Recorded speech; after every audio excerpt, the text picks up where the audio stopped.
ಎಲ್ಲರಿಗೂ ನಮಸ್ಕಾರ. ನಾನು ನಿಮ್ಮ ಪ್ರವೀಣ್ ಆಚಾರ್. ಇವತ್ತಿನ ವಿಡಿಯೋದಲ್ಲಿ ನೀವೇನಾದರೂ ಫೋನ್ಪೇಯನ್ನು ಯೂಸ್ ಮಾಡ್ತಿತ್ತು ಅಂತಂದರೆ ಅಲ್ಲಾಗುವಂಥ ಕೆಲವೊಂದು ರಾಂಗ್ ಟ್ರಾನ್ಸಾಕ್ಷನ್ಗಳು ಮಾಡೋದ್ರಿಂದ ನಿಮ್ಗೆ ಅಮೌಂಟ್ ಬರುತ್ತಾ ಬರಲ್ವಾ ಅನ್ನೋದ್ರ ಬಗ್ಗೆ ಕಂಪ್ಲೀಟಾದ ಮಾಹಿತಿನ ತಿಳಿಸ್ಕೊಡಕ್ಕೆ ಬರ್ತೀನಿ. ನೀವೇನಾದರೂ ಫೋನ್ಪೇ ಯೂಸರ್ಸ್ ಆಗಿದ್ದರೆ ಅಥವಾ ಗೂಗಲ್ ಪೇ ಅಥವಾ ಯು ಪಿ ಯೂಸರ್ಸ್ ಆಗಿದ್ದರೆ ಈ ವಿಡಿಯೋನಲ್ಲಿ ನೋಡಲೇಬೇಕು. ತುಂಬ ಉಪಯುಕ್ತವಾದಂಥ ಒಂದು ವಿಡಿಯೋ ಅಂತಂದರೆ ತಪ್ಪಾಗಲ್ಲ. ಓಕೆ, ವಿಡಿಯೋ ಶುರು ಮಾಡೋಣ. ನೀವೇನಾದರೂ ಸಬ್ಸ್ಕ್ರೈಬ್ ಮಾಡಿಲ್ಲ ಅಂದರೆ ಬೇಗ ಸಬ್ಸ್ಕ್ರೈಬ್ ಮಾಡ್ಕೊಳ್ಳಿ, ಹಾಗೂ ಪಕ್ಕದಲ್ಲಿ ಬರೋ ಬೆಲ್ ಐಕನ್ನು ಕೂಡ ಕ್ಲಿಕ್ ಮಾಡ್ಕೊಳ್ಳಿ. ಯಾವುದೇ ವಿಡಿಯೋ ಅಪ್ಲೋಡ್ ಮಾಡಿದ್ರೆ ನಿಮಗೆ ನೋಟಿಫಿಕೇಶನ್ ಬರುತ್ತೆ, ನೋಡ್ಕೋಬೋದು. ಒಂದ್ಸತಿ ಚೆಕ್ ಮಾಡ್ಕೊಳ್ಳಿ ಸಬ್ಸ್ಕ್ರೈಬ್ ಆಗಿದೆಯಾ ಆಗಿಲ್ವಾ ಅಂತ.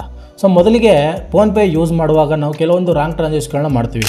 ಫಾರ್ ಎಕ್ಸಾಂಪಲ್ ಆನ್ಲೈನ್ ಪೇಮೆಂಟ್ ಮಾಡುವಾಗ, ಮತ್ತು ಇನ್ನೊಬ್ರಿಗೆ ದುಡ್ಡು ಕಳಿಸುವಾಗ, ಅಥವಾ ಏನಾದ್ರು ಒಂದು ಪರ್ಚೇಸ್ ಮಾಡುವಾಗ ಅವ್ರು ಬಾರ್ಕೋಡ್ ಸ್ಕ್ಯಾನ್ ಮಾಡೋ ಟೈಮಲ್ಲಿ, ಅಥವಾ ಒಂದು ಪಿನ್ ಹಾಕೋ ಟೈಮಲ್ಲಿ, ಕೆಲವೊಂದು ಡೆಬಿಟ್ ಕಾರ್ಡ್ ಯೂಸ್ ಮಾಡಿ ಮತ್ತು ಕ್ರೆಡಿಟ್ ಕಾರ್ಡ್ ಯೂಸ್ ಮಾಡೋ ಟೈಮಲ್ಲಿ, ಸೊ ಈ ರೀತಿಯ ಅಂತಹ ಸಂದರ್ಭದಲ್ಲಿ ರಾಂಗ್ ಟ್ರಾನ್ಸಾಕ್ಷನ್ಗಳು ಮಾಡ್ತೀವಿ. ಸೊ ಆವಾಗ ನಮ್ಗೆ ಅನಿಸುತ್ತೆ ಕೆಲವೊಂದು ಸತಿ ದುಡ್ಡು ಬರುತ್ತೆ ವಾಪಸ್ಸು, ಒಂದು ಸತಿ ದುಡ್ಡೇ ಬರೋಲ್ಲ. ಸೊ ಈ ರೀತಿಯಾದಂಥ ಕನ್ಫ್ಯೂಷನ್ಲಿ ಇರ್ತೀವಿ. ಸೊ ಅದರಿಂದ ನಾನು ನಿಮ್ಗೆ ಏನಪ್ಪ ಅಂತಂದರೆ ಕೆಲವೊಂದು ಟ್ರಾನ್ಸಾಕ್ಷನ್ಗಳು ಮಾಡಿದ್ರೆ ನಿಮ್ಗೆ ದುಡ್ಡೇ ಬರೋಲ್ಲ. ಆ ಟ್ರಾನ್ಸಾಕ್ಷನ್ಗಳು ಯಾವುದು ಅನ್ನೋದಾದರೆ, ಫಸ್ಟು ನೀವು ಆನ್ಲೈನ್ ಕೆಲಸ ಮಾಡ್ತಿತ್ತು, ಅಲ್ಲಿ ಒಂದು 15,000 20,000 ಅರ್ನ್ ಮಾಡಿರ್ತೀರ. ಅಲ್ಲಿ ಪ್ರೊಸೆಸಿಂಗ್ ಫೀಸ್ ಒಂದು 3,000 ಕಟ್ಟಿ ಅಂದಿರ್ತೀರ, 4,000 ಕಟ್ಟಿ ಅಂದಿರ್ತಾರೆ. ಸೊ ಅದನ್ನು ನೀವು ಕಟ್ಬಿಟ್ಟಿರ್ತೀರ. ಆ ದುಡ್ಡು ಬರುತ್ತಾ ಬರಲ್ಲ ಅಂದರೆ ಯಾವುದೇ ಕಾರಣಕ್ಕೂ ಬರೋಲ್ಲ, ಅದನ್ನು ತಿಳ್ಕೊಬಿಡಿ.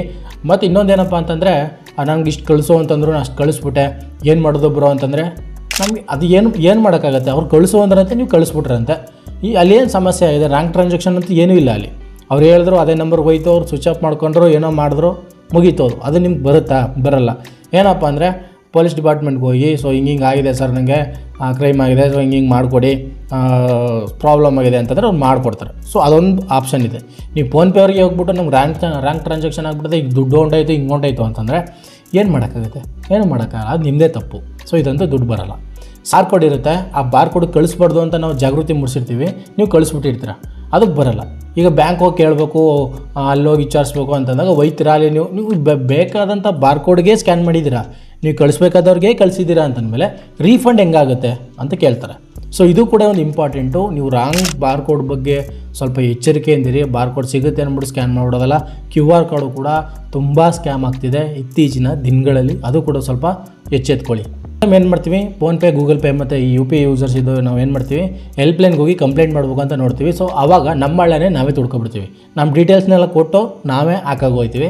ಸೊ ಆ ಒಂದು ಸಿಚುವೇಷನ್ಗಳು ಇರ್ತವೆ, ಸ್ವಲ್ಪ ಹುಷಾರಾಗಿ ಹ್ಯಾಂಡಲ್ ಮಾಡಬೇಕು. ನೀವು ಮತ್ತೊಂದು ಹೇಳೋದಾಯಿತು ಅಂದರೆ, ನೀವು ಸೋಷಿಯಲ್ ಮೀಡಿಯಾ ಇರುತ್ತೆ ಅಂದರೆ ಯೂಟ್ಯೂಬು ಅಥವಾ ಇನ್ಸ್ಟಾಗ್ರಾಮು ಅಥವಾ ವಾಟ್ಸಪ್ಪಲ್ಲಿ ಕೆಲವೊಂದು ಲಿಂಕ್ ಕಳಿಸಿರ್ತಾರೆ. ಆ ಲಿಂಕ್ ಕಳಿಸಿದಾಗ ಈ ಪ್ರಾಡಕ್ಟ್ ತಗೊಳ್ಳಿ, ನಿಮಗೆ 399 ರೂಪಾಯಿ ಇದೆ, ಅದನ್ನ ನಾನು ನಿಮಗೆ 100 ರೂಪಾಯಿ ಕೊಡ್ತೀವಿ, 99 ರೂಪಾಯಿ ಕೊಡ್ತೀವಿ, ಬೈ ಮಾಡ್ಕೊಳ್ಳಿ, ಆನ್ಲೈನ್ ಪೇಮೆಂಟ್ ಮಾಡಿಬಿಡಿ ಅಂತಂತಾರೆ. ಸೊ ಅವಾಗ ಏನು ಮಾಡ್ತೀರಾ, 399 ರೂಪಾಯಿ ಐಟಮ್ ಬರೀ 100 ರೂಪಾಯಿ 99 ರೂಪಾಯಿ ಅಂತ ಏನು ಮಾಡ್ತೀವಿ, ಗೋವಿಂದ ನಾರಾಯಣ ಅನ್ಸ್ಬಿಡ್ತೀವಿ. ಆಗೇನಾಗುತ್ತೆ, ಅವರು ಸ್ವಿಚ್ ಆಫ್ ಮಾಡ್ಕೋತಾರೆ, ನ್ಯಾಟ್ರಚುಲ್ ಮಾಡ್ಕೋತಾರೆ, ಸಿಮ್ಮೇ ಚೇಂಜ್ ಮಾಡ್ತಾರೆ. ಆವಾಗ ನಿಮ್ಮ ದುಡ್ಡು ಗೋವಿಂದ.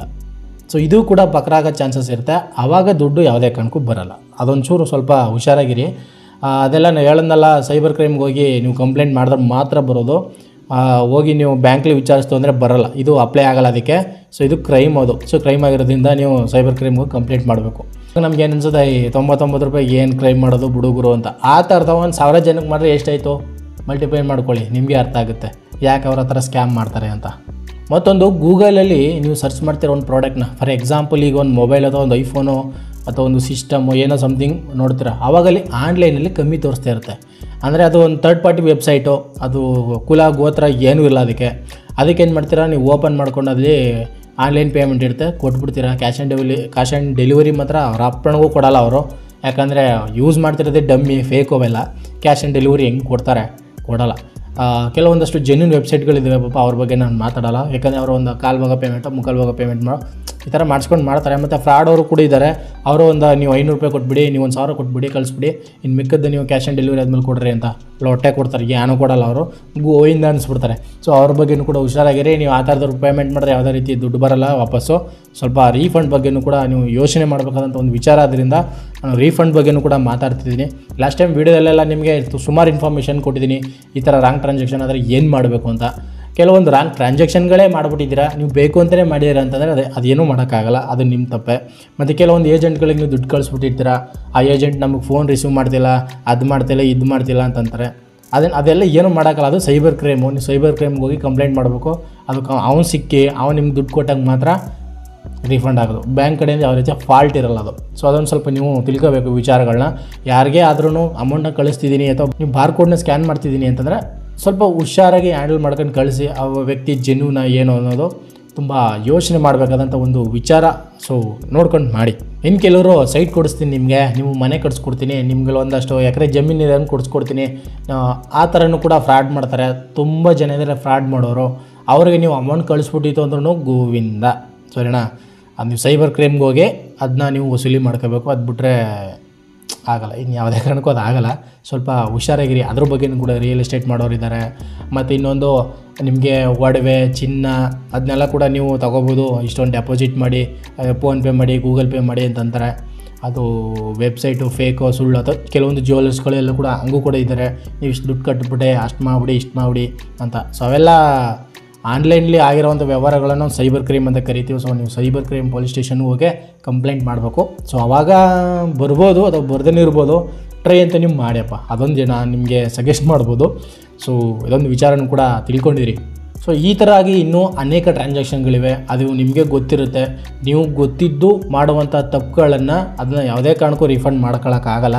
ಗೊತ್ತಿಲ್ಲದೇ ಬೈ ಮಿಸ್ ಆಗಿ OTP ಮುಖಾಂತರನೋ ಏನೋ ಆಗಿ ನಿಮ್ಮ ಹತ್ರ ದುಡ್ಡು ಕಟ್ಟಾಗಿತ್ತು ಅಂದರೆ ಅದನ್ನು ಒಂದು ನಿಮ್ಮ ಬ್ಯಾಂಕ್ ಏನಿದೆ ಅದ್ರ ಮುಖಾಂತರ ನೀವು ಪಡ್ಕೋಬೋದು. 100ಗೆ 100% ಆ ದುಡ್ಡನ್ನ ವಾಪಸ್ ತೊಗೋಬೋದು. ಯಾವುದೇ ರೀತಿಯ ಸಂದೇಹವಿಲ್ಲ. ನೀವೇ ಗೊತ್ತಿರೋರಿಗೆ, ಗುಡ್ ಪರ್ಸನ್ಗೆ, ಅಂದರೆ ನಿಮ್ಗೆ ಗೊತ್ತಿರೋರು ಅಂತಲ್ಲ, ನೀವು ಕಳಿಸ್ಬೇಕು ಅಂದ್ಕೊಂಡಿರೋರಿಗೆ ಕಳಿಸಿ ನೀವು ಸ್ಕ್ಯಾಮ್ ಆದರೆ ಅದು ಏನು ಮಾಡೋಕ್ಕಾಗಲ್ಲ, ಅದು ಸೈಬರ್ ಕ್ರೈಮ್ ಆಗುತ್ತೆ. ಸ್ವಲ್ಪ ಹುಷಾರಾಗಿರಿ. ಓಕೆ, ಇದಿಷ್ಟು ಇವತ್ತಿನ ಒಂದು ಆನ್ಲೈನ್ಲಿ ಟ್ರಾನ್ಸಾಕ್ಷನ್ ಮಾಡಿದಾಗ ಬರದೇ ಇರುವಂಥ ರೀಫಂಡ್ ಬಗ್ಗೆ ಮಾಹಿತಿ.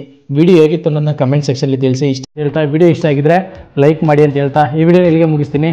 ಎಲ್ರಿಗೂ ನಮಸ್ಕಾರ. ಜೈ ಹಿಂದ್.